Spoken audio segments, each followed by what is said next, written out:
Domnule Bălăcescu, care este domeniul de activitate al companiei dumneavoastră?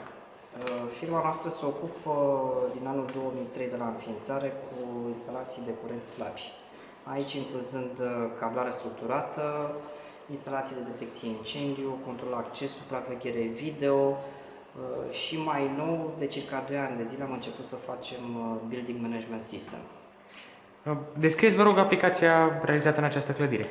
Deci ne aflăm pe strada Porumbaru, într-o clădire rezidențială de 5 nivele, un P+4 plus un penthouse, unde am avut ca principal obiectiv realizarea unui Building Management System integrat atât pe partea de apartamente cât și pe partea de contorizare a acestora.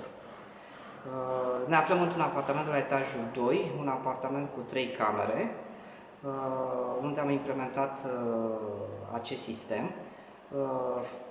Funcțiunile lui în acest moment sunt următoarele, și anume activarea apartamentului în momentul în care se intră în acestea prin intermediul unui senzor de prezență, dimarea luminilor, comanda asupra ventilor convectorilor de pardoseală pentru reglarea încălzirii și comandă a ventilor convectorilor de tavan pentru reglarea aerului condiționat. Câte automate programabile au fost folosite în toată aplicația? Deci în aplicație avem 11 automate programabile, câte un automat pe fiecare nivel și mai avem un automat suplimentar care face legătura cu sistemul de aer condiționat LG și cu partea de contorizare a apartamentelor. Care au fost cerințele speciale ale aplicației? Inițial nu au fost niște cerințe speciale, în sensul că clientul și-a dorit foarte mult o clădire inteligentă, de fapt niște apartamente inteligente, niște apartamente în care locatarii să poată să-și regleze dintr-o telecomandă funcțiunile de sistem, de asemenea să poată intra prin intermediul unui laptop din exterior sau unui PDA atunci când nu sunt acasă să-și regleze anumiți parametri. Și o altă cerință a beneficiarilor a fost contorizarea consumurilor cu energia caldă și cu apa caldă și rece pe fiecare apartament. De ce ați preferat să utilizați module de intrări-ieșiri la distanță în locul cablării? Am optat pentru această soluție pentru a nu genera o cablare foarte stufoasă, foarte amplă, în sensul că am preferat să dispunem controlere în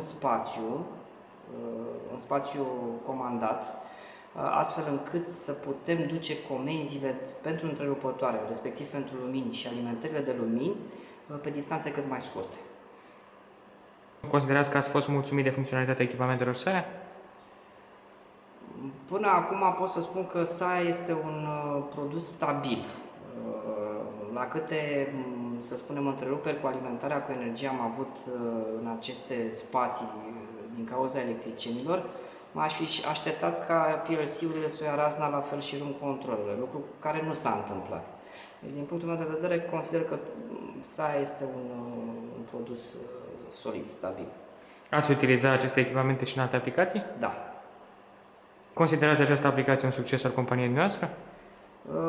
Această aplicație este de fapt un pionierat pentru noi, pentru că nu am mai avut aplicații similare realizate până acum, nu am mai văzut astfel de aplicații la ceilalți concurenți, să spunem așa, și din punctul ăsta de vedere, noi considerăm că faptul că ea funcționează în momentul ăsta este un succes. Vă mulțumim foarte mult, domnule Bălăcescu, și să sperăm să continuăm colaborarea în cele mai bune condiții. Sănătate, Doamne ajută!